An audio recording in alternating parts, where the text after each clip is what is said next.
My best friends Darius and Jordan learned about my fear of swimming during an impromptu tubing trip on the Farmington River.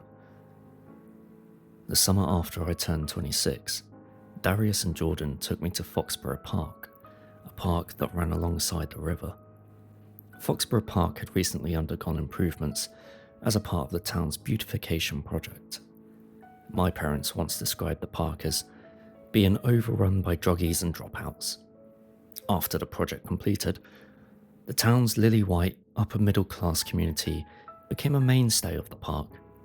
We preferred the park the old way, even with its reputation, because it was our high school hangout and our getaway during difficult times.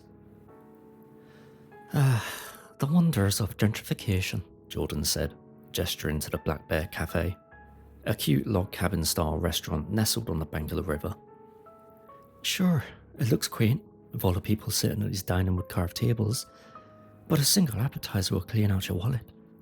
Oh, shut up, Darius replied, checking his phone. We've got time, and I'm hungry. What do you think, Zach? You'd agree with me if your dad wasn't the mayor. Darius rolled his eyes. Yeah, sure, whatever works. I wasn't watching the cafe at all, but a group of teenagers in orange inner tubes circling down a lazy current.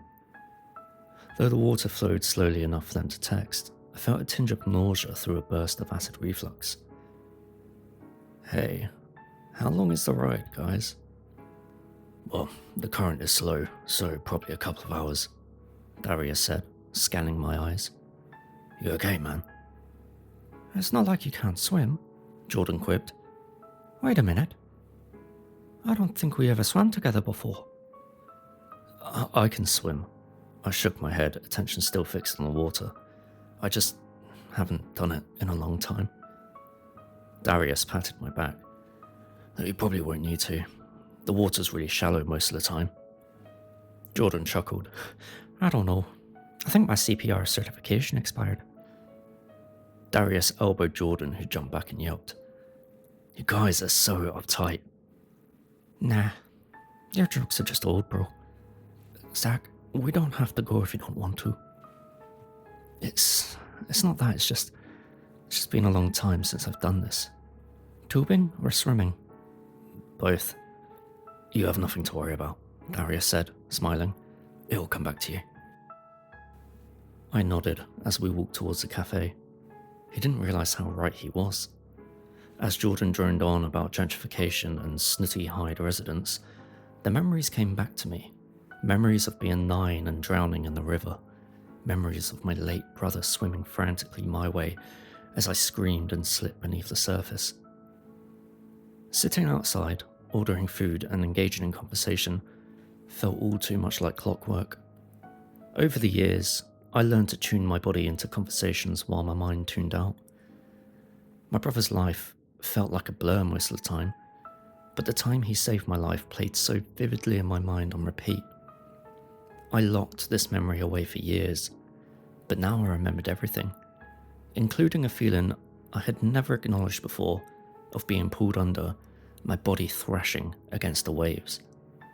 I couldn't remember what pulled me, just that it weighed me down like an anchor, salt water filling my eyes and lungs. Zach, are you ready for this? Darius asked, briefly staring at my half-eaten plate of food. If he wants to just watch, let him, Jordan sneered. He'll be bored, but he'll be safe. You've made your point, arsehole. I'm going. And with that, the three of us walked to the base of the river, where men in olive green park uniforms were handing out tubes and life preservers. We must have arrived during downtime because only a bearded man in a Hawaiian bathing suit stood before us. We stripped down to our swim trunks and stored our clothes and items in our backpacks within a nearby bin. Then we dragged our tubes down by a guide with tinted sunglasses and laid them flat where the tide met the sand. Alright, gentlemen, for your safety, keep your life preservers on at all times. If you happen to fall off the tube, the water should be shallow enough to get back on, but be mindful of the other tubers around you. Based on water level, this ride will take you about 2 hours today. There is no eating or drinking inside the tube, as it is important to keep our water clean. Please be considerate of kayakers, other tubers, and anglers around you. Lastly, leave all wildlife alone. Use the rule of thumb. If you can cover the entire animal with your thumb, you are at a safe distance, which is anywhere from 25 to 100 yards. Follow these simple rules and you'll have a good time. Are we clear? We nodded as the gentleman pushed the three of our tubes into the river. Jordan and Darius cheered while I feigned a smile. When we were about 100 yards away from the base, Jordan pulled a can of IPA from his trunk's pocket, causing Darius to burst out laughing. You always have to be the edgy one, I remarked, giving Jordan the side eye.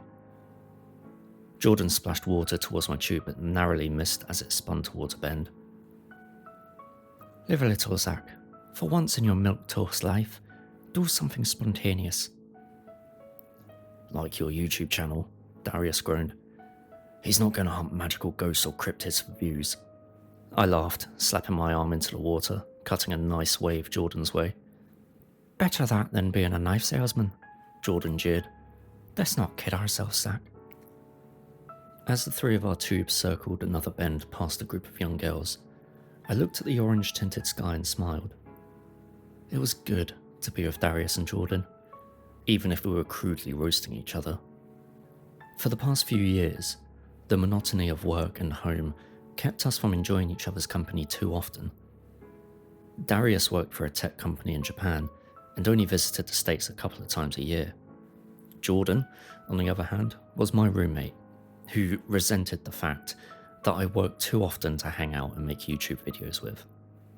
Like the day's tide, we were slowly drifting apart, but for the time being, just within an arm or phone call's distance of each other. I wondered how long that would last.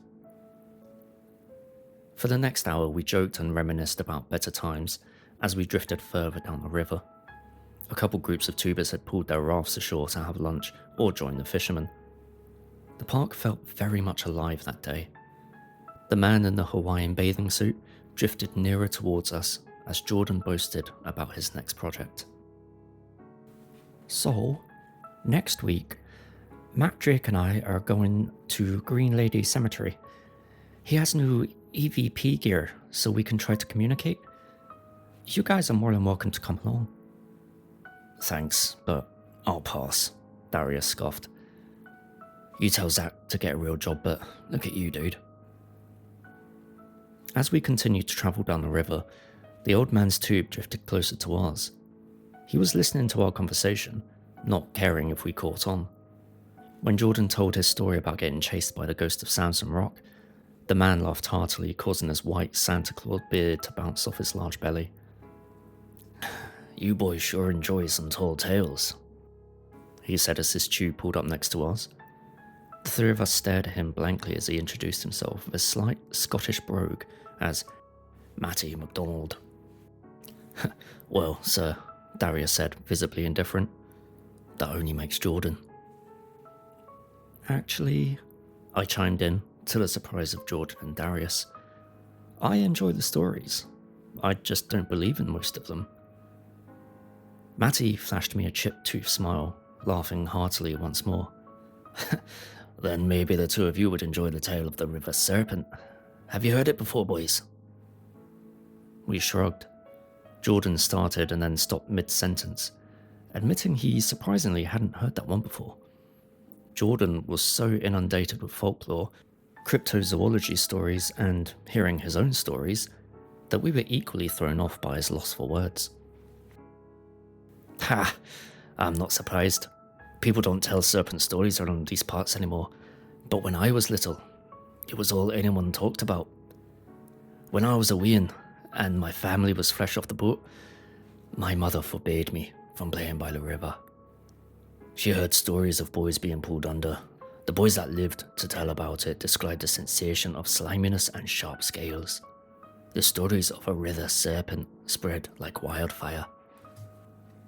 It's true, Jordan exclaimed, pulling up an article on his phone. It's true. I have access to New York Times archives, and I found an article from 1886 about a 100-foot sea serpent that was spotted all the way up Connecticut River in Cromwell. So that must make it true, Darius said coldly. a second-hand account from the 1800s, before much of modern science's discoveries, and you believe it just like that. Figures. Also, we're on the Farmington River, not... It's a tributary, you silly skeptic, which means it flows into... I know what it means, Jordan. It still doesn't mean you have any proof. Mr. MacDonald, have you ever experienced anything? As soon as the jolly man laughed again, Darius seemed to instantly regret his question, while I quietly grew more curious. At a young age, my late grandfather, a Navy veteran of the Second World War, told Arnold and me tall tales about giant squid and a shark as big as the Megalodon. Even though I never believed my grandfather, I found comfort in some of these stories. Why, of course, my boys. Why, as a lad, I went fishing all the time.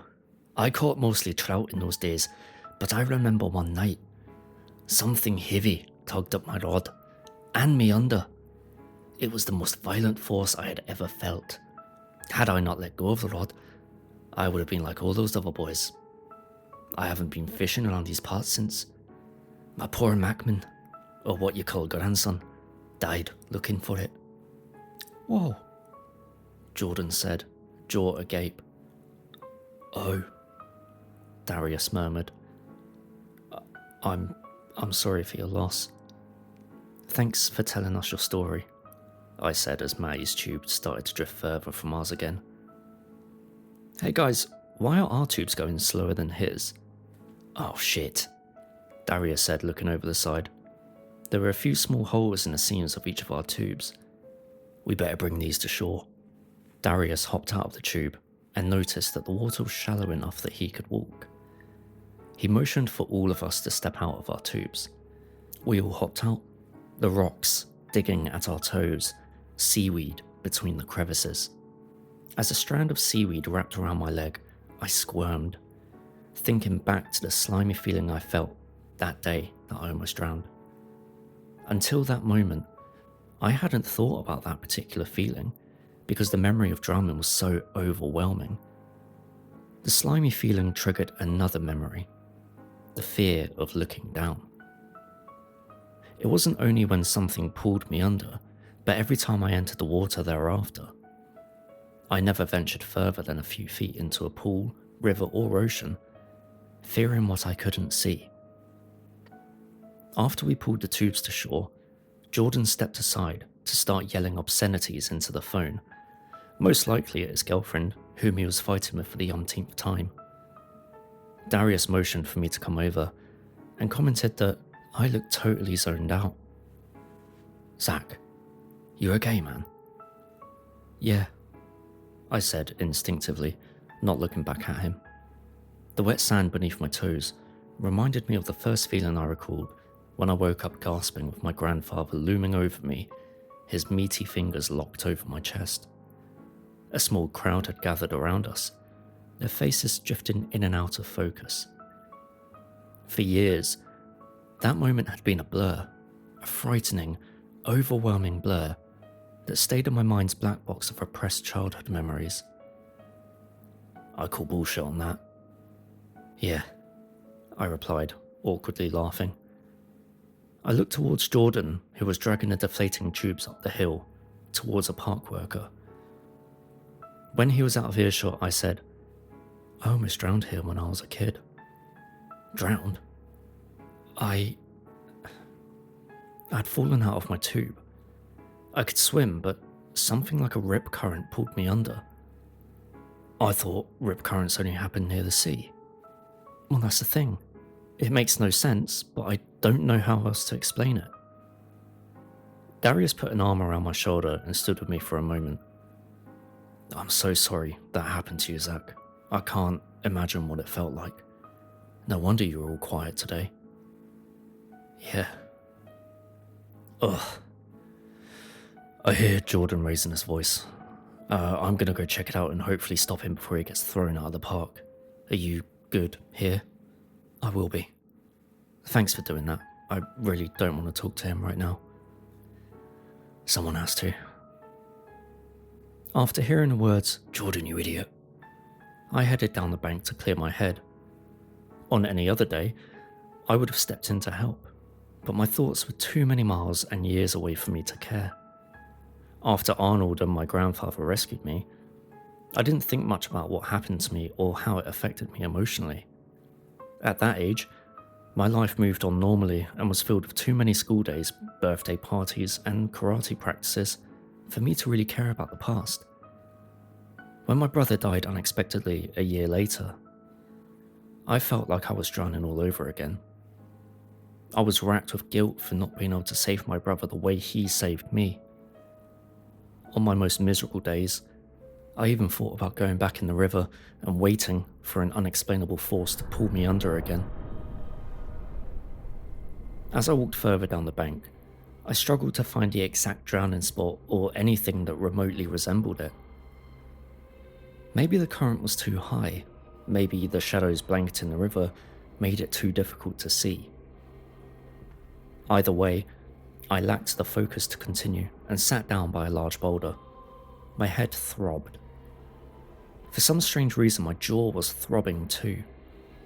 When I looked up, the sky morphed into a dreary mix of purple and black. When I looked back from the direction I came, I saw nothing more than boulders varying in size. How had I walked so far? I wasn't sure. I attempted to call out in the direction of the guys, only to find my voice faint and hoarse. I rubbed my hand over my throat and tried to clear any saliva trapped inside. No saliva lingered. I attempted once more, only to find my voice fainter, hoarser. Upon instinct, I darted towards the water and splashed a fistful into my throat. I spoke first softly and then increasingly louder. What the hell? What the hell? What the hell? My voice, audible again, carried down the river and disappeared into the wind. A few moments later, a hollow, familiar voice answered back. Zach, over here. I figured the voice belonged to Darius or Jordan, but it was higher pitched. It sounded like another voice I had heard before, but I couldn't figure out who it belonged to. Zach, hurry up. The voice called again, this time even more hollow. It seemed closer than before. My mind was racing, trying to figure out who else would have called my name with such vigor. After high school, most of the people in my friendship circle moved to other towns or other states. After college, my last known acquaintances did as well, except for Darius, Jordan, and Miguel. Of course, it must have been Miguel. He didn't live in Hyde anymore. He had an apartment in New Haven with his girlfriend, but sometimes visited his grandparents' house on weekends. Miguel? I called back. Miguel, is that you? There was no response, only the echo of my voice bouncing down the waters and into the wind. Reluctantly, I hurried down the bank and called Miguel's name again. It must be Miguel, I thought. No other person knew my name well enough to shout it with that intensity. Suddenly, I remembered that Miguel never called me by my first name. He was the only one to call me Z since high school, an inside joke that didn't quite catch on with the rest of my friend group. A few minutes later, I felt the water start to regurgitate. It didn't feel like water though. It was sour and putrid, causing me to convulse onto some nearby rocks, followed by very heavy breathing. So much for my lunch of sliders and iced coffee. The sour, putrid taste lingered intensely on my tongue, the stench permeating my nostrils. Oh no, I whispered just as I stood up and regained my composure. I felt my body shiver from the loss of liquid, I figured, and then a sudden stream of vomit shot out of my mouth like a waterfall. I stared fearfully as I lost control of my body. The liquid wasn't green or clear, but black and slimy. I gasped as something scaly stabbed its way up my throat and into the black stream. When the stream finished, I felt like collapsing. Instead, I stared with pure terror at the black lagoon my body produced. I must have lost blood. I must have been internally bleeding. I needed an ambulance, and with my hands violently shaking, I thrust my cell phone from my tattered pockets, practically dropping it into the lagoon. I began to dial 911 as my phone drained to black. Oh, fuck. Oh no. A jagged, black scale lay in the middle of the slime, floating upward like a submerged shark fin. I looked around frantically to find any person nearby. In a matter of seconds, I heard the voice once more. Zach, you okay, brother? The voice carried from the water, merely yards from where I stood. Miguel? I called. I looked up from my pile of misery to see a figure floating in the middle of the water, eclipsed by shadows. Miguel, can you help? I can't believe you wouldn't recognize your own brother. What the hell? Who are you? I glanced more closely at the figure and noticed the long curly hair draping over its shoulders. I jumped into the water and started swimming towards the figure, which just floated and swayed with the waves. No matter how close I came to the figure, I couldn't quite discern its features. I stopped 4 feet from the figure and began to tread water, my body still weak, my throat still throbbing. Something prevented me from swimming closer. Who the hell are you? I shouted between laboured breaths. You're not my brother. I saved you. Why couldn't you save me? The figure said menacingly. You're not my fucking brother, I shouted again, clasping my throat from the pain. What kind of sick joke is this? I saved you. Why couldn't you save me? Although I was terrified, I wanted to punch it. I lunged from the water, fists ablaze, and dove toward it. I saved you. Why couldn't you save me? I was airborne for mere seconds before I felt something rubbery, like a long, scaly fire hose immersed in mire, lasso my legs so tightly that it cut off circulation to my ankles, dragging me under. I was too frightened to look down. I desperately held my breath, at the same time black slime I convulsed permeated the waters above and below me. My senses were fading, but I could still clearly hear the figure shouting above the surface. I saved you! Why couldn't you save me? I screamed and jerked my body in every direction until I managed to escape the rubbery force. I could taste the slime, the putrid, sour slime, but I was free. I closed my eyes and pushed myself to the surface, expecting to see the figure still lingering there. But when I opened my eyes and gasped for breath, there were several people on the banks, including my friends who were madly waving at me. Watch out! A group of tubers yelled towards me as their orange inner tubes spun on by. You shouldn't be out here, a man in a single tube shouted, almost knocking me over. Zach, what the hell are you doing out here? Darius shouted. You're crazy, man, Jordan clamoured, laughing hysterically. Get your ass back here. I froze as several more groups of tubers spun past me, shouting, swearing, and scolding me.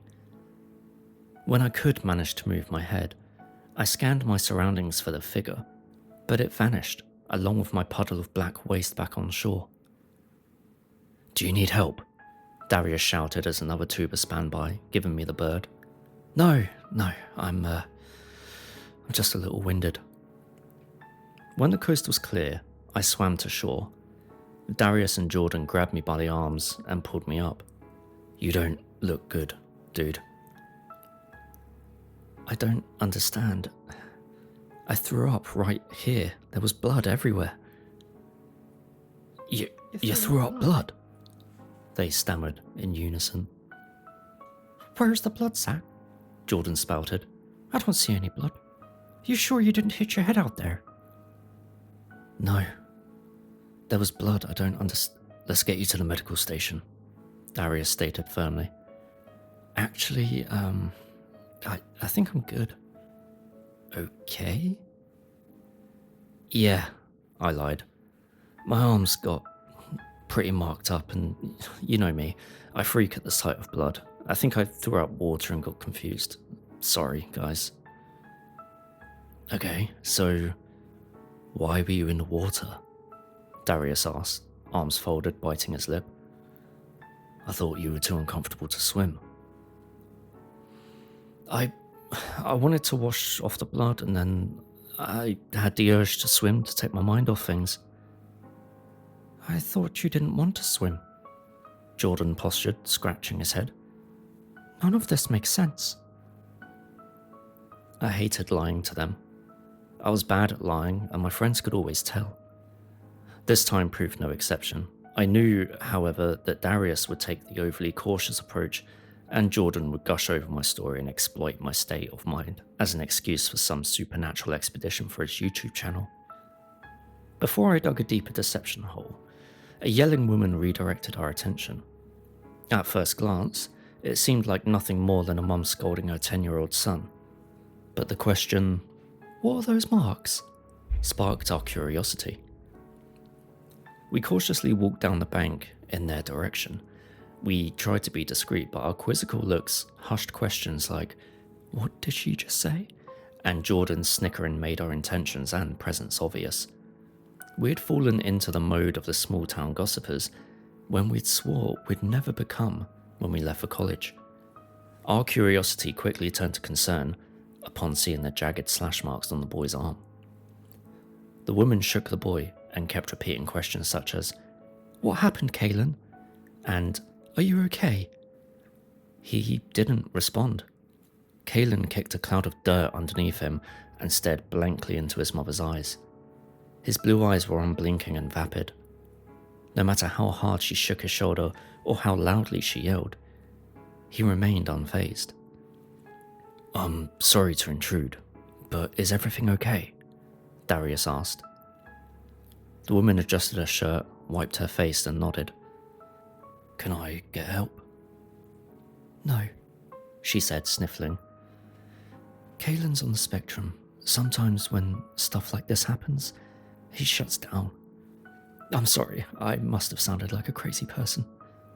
"No, you're good," Jordan said, kneeling down towards the boy. "Hey, buddy. Those are some gnarly marks there. Did you get those swimming?"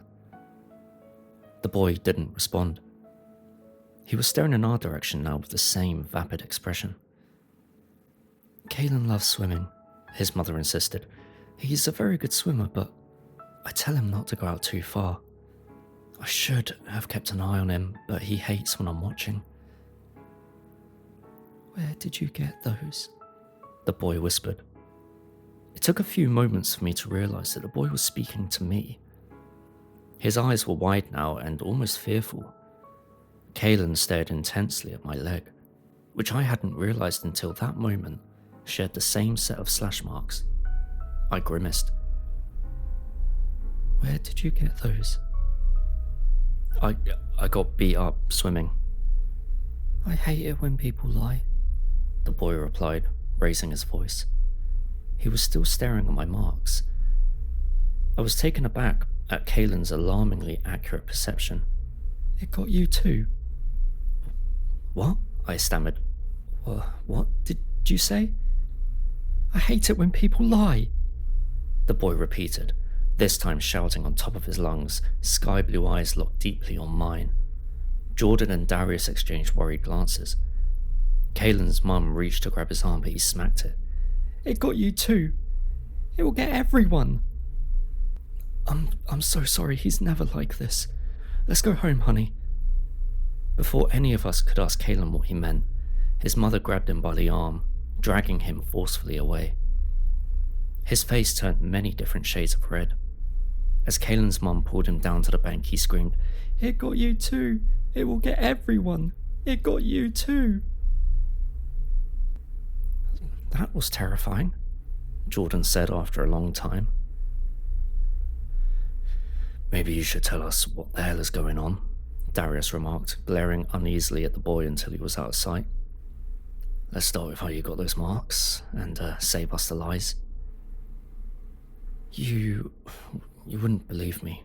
I mean, Jordan would, but I don't even believe it myself." "You saw the serpent again?" His tone was a predictable mixture of concern and excitement. Did it get you? All I know is something got me when I was swimming. It wrapped around me. I don't know what it was. It felt like the same thing that grabbed me when I was a kid. I didn't even dare tell them about the figure, as I didn't even know how to describe it or if it was real. Maybe I had hallucinated the whole thing. But why could I see its menacing shape so vividly in my mind? Why could I still hear that voice that sounded like an otherworldly version of my brother's? Don't start that shit again. Zach, do you think it was an eel? Come on, bro. Zach doesn't think it was an eel. That's just stupid. Not as stupid as your serpent idea. American eels live in rivers, and I read somewhere that the largest one is 7 feet. Oh yeah, a 7-foot eel just pulled him under the water. Eels don't do that. You heard what Matty said. This is classic serpent behavior. Matty's a kook, and you're exhibiting pure kook behavior. Shut up, stop arguing, you're not helping. I groaned as I walked back towards the river. The sky started to darken again as a low wave died upon the shore, dampening our shoes. Look, I don't know what I saw. I don't know what got me. What that boy said scared the shit out of me, and I just want to go home. There's got to be a rational explanation.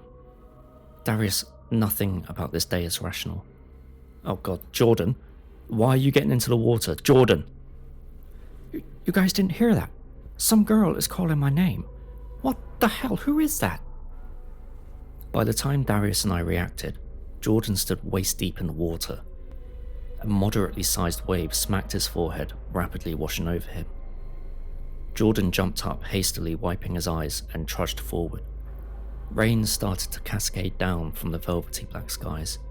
We called for Jordan to come back, but he continued to wade towards drop-off, his eyes fixed intently on something in the distance. Sarah? Is that you? Oh no, I whispered to Darius. He grimaced and exhaled deeply. The very name made our skin crawl. Jordan's friend Sarah died after a long illness in college. Was he hallucinating like me? Then again, had I hallucinated at all? What I saw felt so real. Should we get him?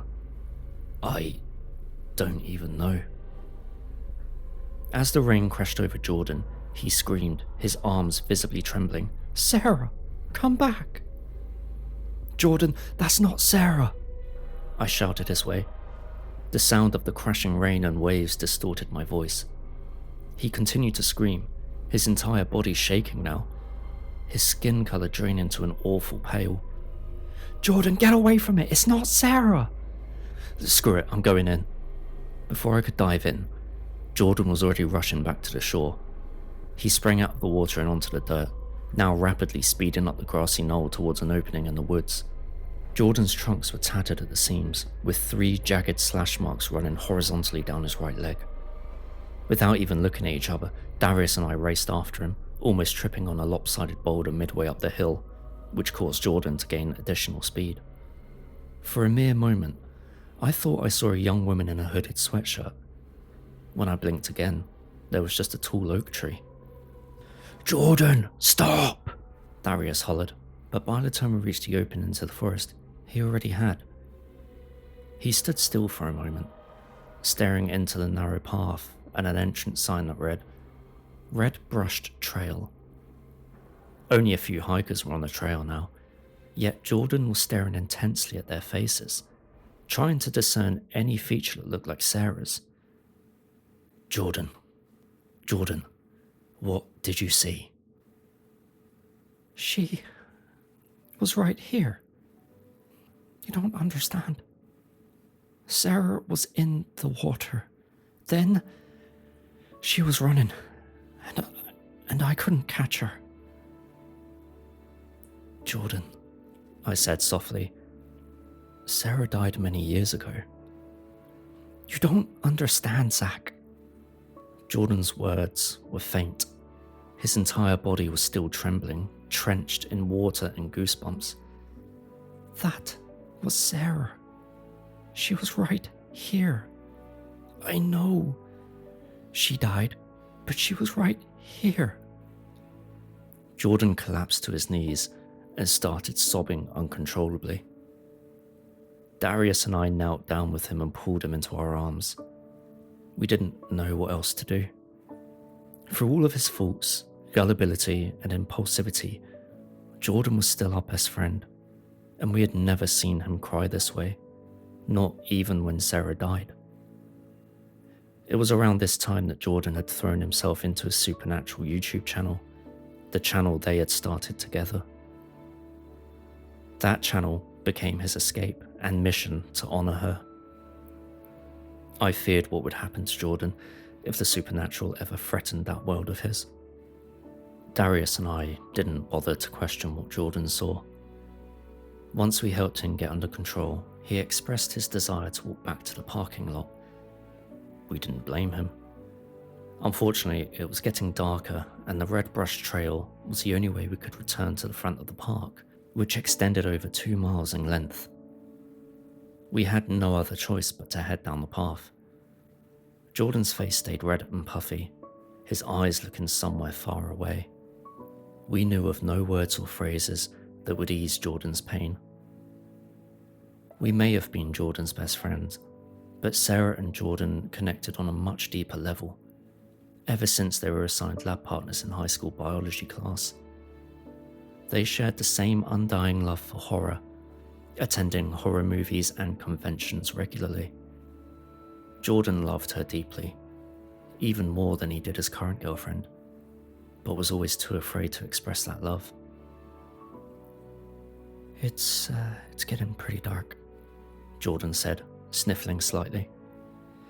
We should use the flashlights on our phones. Damn, I left my phone back in the bin. I don't have a waterproof case like you guys, Darius remarked. I'll try, Jordan. I only have about 30% battery life on my phone. That'll be enough for now. After about 10 minutes of silent walking, Jordan started to apologize, but we reassured him that there was no need. The flashlights on our phones illuminated a trail of leaf litter that wound through twists and turns past a repetition of sycamore and birch trees. Despite the trail extending only a couple of miles, the distance seemed much longer in the dark. We had to squint to see the red blazes on the trees. When the battery on my phone started to rapidly drain, I shut off the flashlight and pulled up a trail app on my phone, typing in the park and trail name. What'd you do that for? Jordan inquired uneasily. We need to save battery. Besides, the All Trails app says we only have a mile to go. Hey guys, Darius shouted. We were surprised to find him a few yards ahead of us with a medium-sized brown lab sitting by his feet. The dog had long floppy ears and a peculiar white speckled pattern across its nose and fur. Someone left their dog here. What should we do? Jordan rushed over to the dog's side and started rapidly petting it. I don't know, but it's really cute and friendly. It kind of looks like your old dog, Gus. This comment gave Jordan pause. Darius's eyes were wide and misty. Gus ran away when Darius was a teenager. I immediately regretted saying this, as he couldn't look at brown labs for years following the dog's disappearance. Oh my god, Darius whispered. He stroked his back profusely. Gus, it's really you. It's really you, buddy. Gus, oh my god. You even have that scar from your surgery. Wouldn't Gus be really old? Jordan said. Wait, you're right. It can't be, I commented. I'm sorry guys, but he looks like a young dog and would be well over 16 and... I stopped my words short as soon as I saw the scar that stretched the length of the dog's back. It was the same scar Gus had after taking a fall on a hike. After surgery, the veterinarian told Darius and his family Gus was lucky to be alive and may not fully recover from his injuries. We all took turns stroking the dog's back, not realizing that one of us accidentally reached the dog's scar. Gus yelped and scampered off the side of the trail. Gus!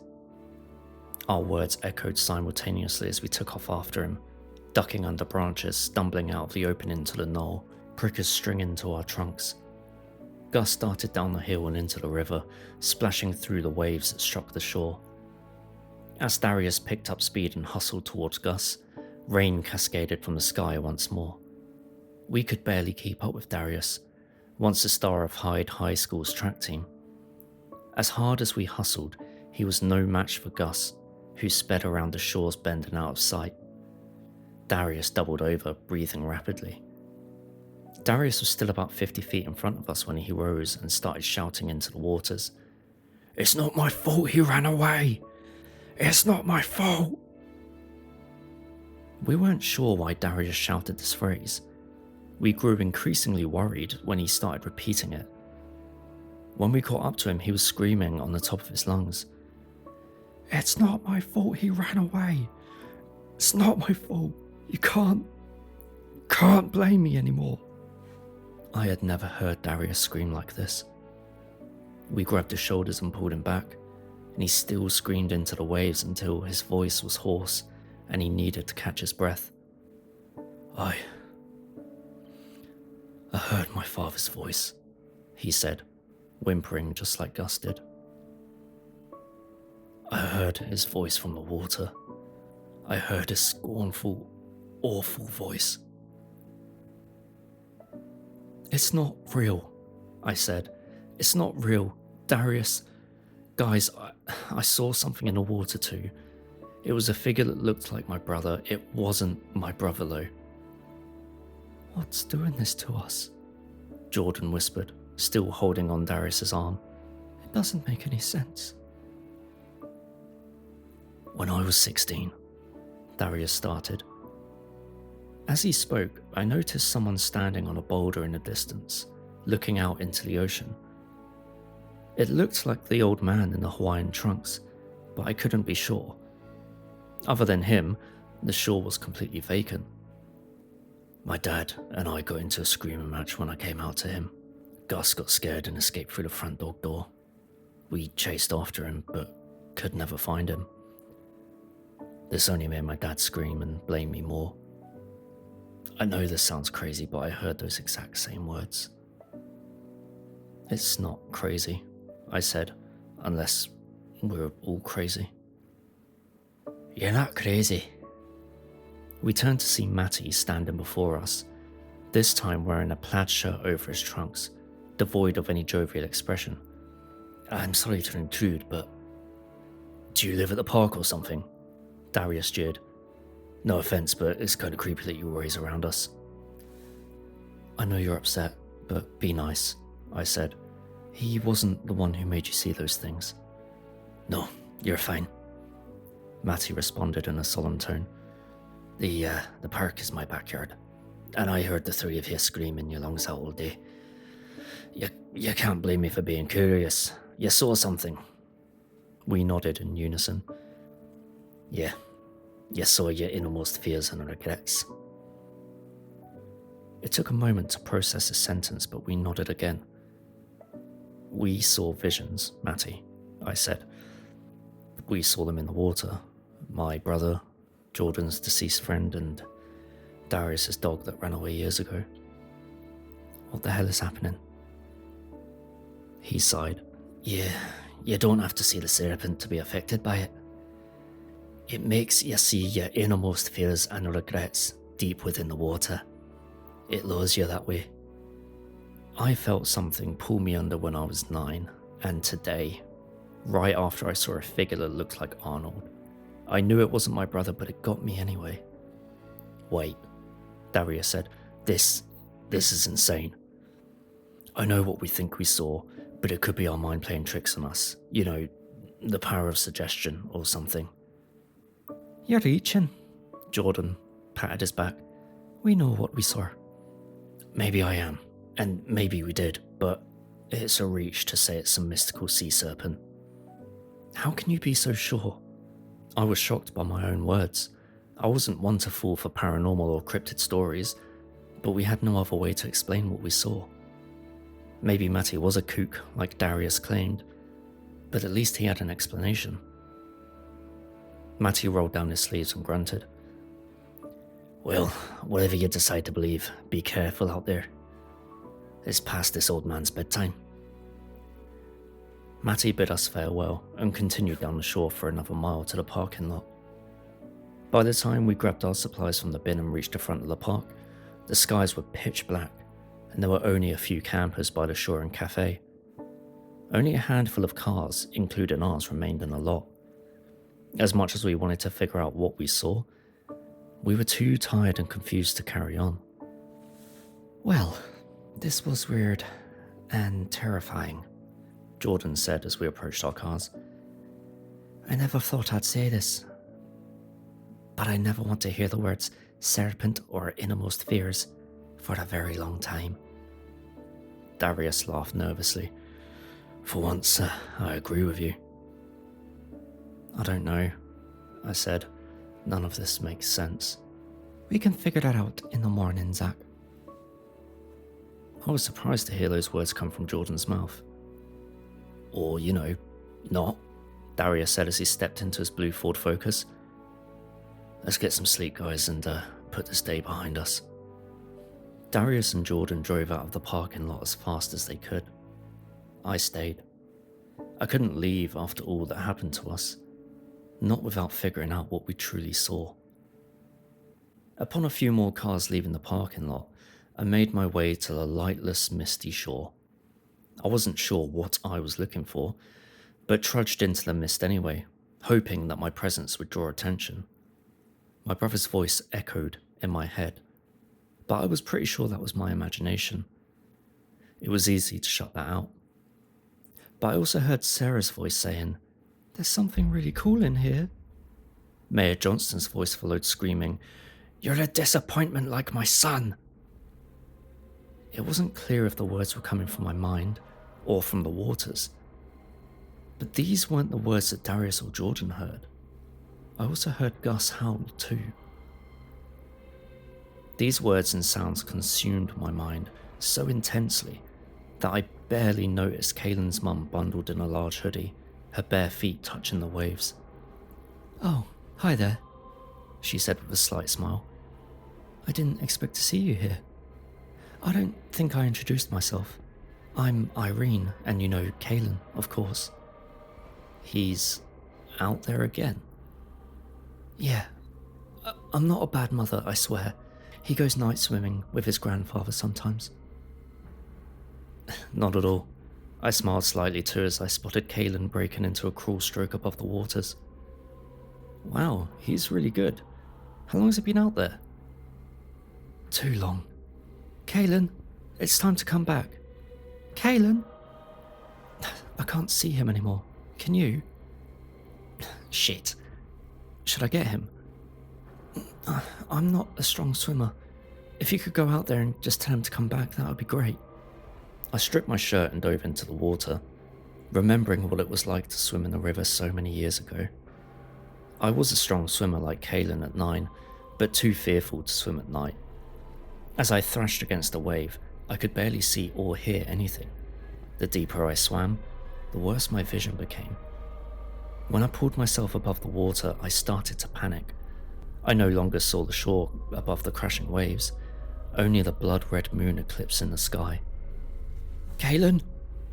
Kaylin, where are you?" "It's really nice out here tonight. Come a little further, Zach," a female voice called to my left. "You can't save him, Zach. You couldn't even save me," a more distorted voice called to my left.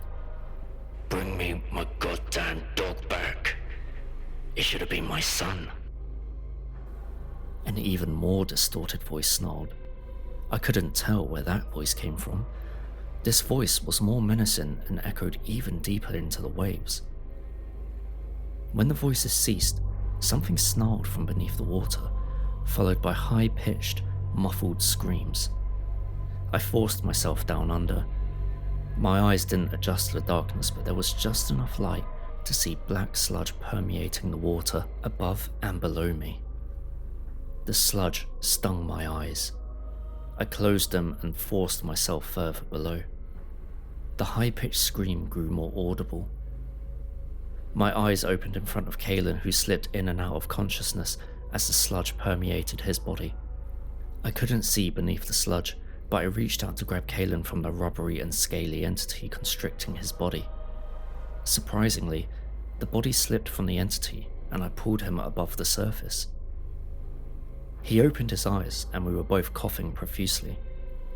Kalen forced himself out of my arms and hiccuped a mouthful of water. "Are you okay, Kalen?" "You shouldn't have done that," Kalen yelled, his eyes morphed from blue to a darker shade. "You were drowning." "You can try all you want, but it'll always be the same." What do you mean? We have to get back." Before I could say anything more, I heard another snarl from beneath the water. The rubbery and scaly entity emerged from the water, taking the form of an enormous twisting black tail. The tail swept over the waves, colliding with my body, its ivory scales puncturing my chest. My body propelled backward, dangling helplessly as it skirted over the now still rapids. The speed felt like being on an upside-down roller coaster without any straps or supports. I couldn't scream. I couldn't move as my body blew backward over the shore and onto the grassy knoll. Upon my body's impact, I slipped into darkness.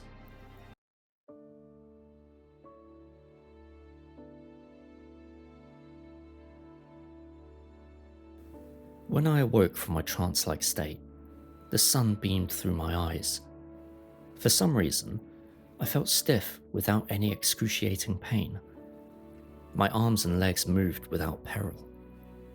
I rose to my feet and touched my chest, surprised to see my shirt back on and my cell phone in my pocket. Had I dreamt the night before?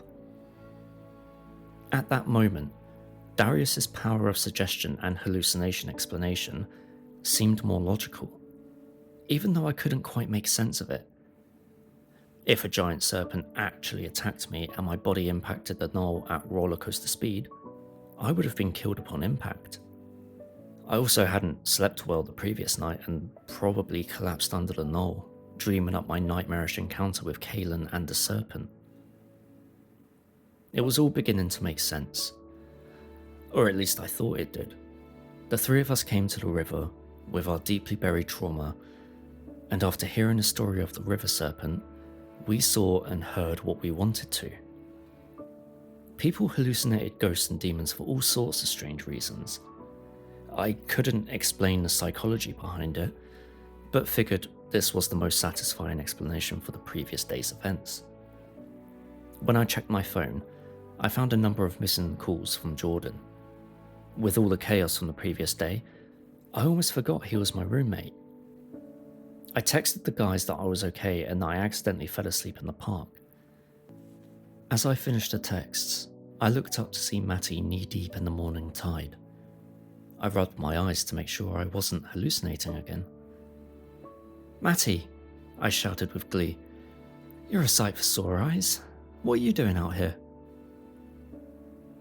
I expected to hear Matty's gleeful voice, but upon reaching him, he responded with a sense of sorrow. "I came out here, hoping to see my poor Macmin on the inn. The serpent only lets you see what it wants." "I didn't realize both of them died. Matty, I'm so sorry." He sighed.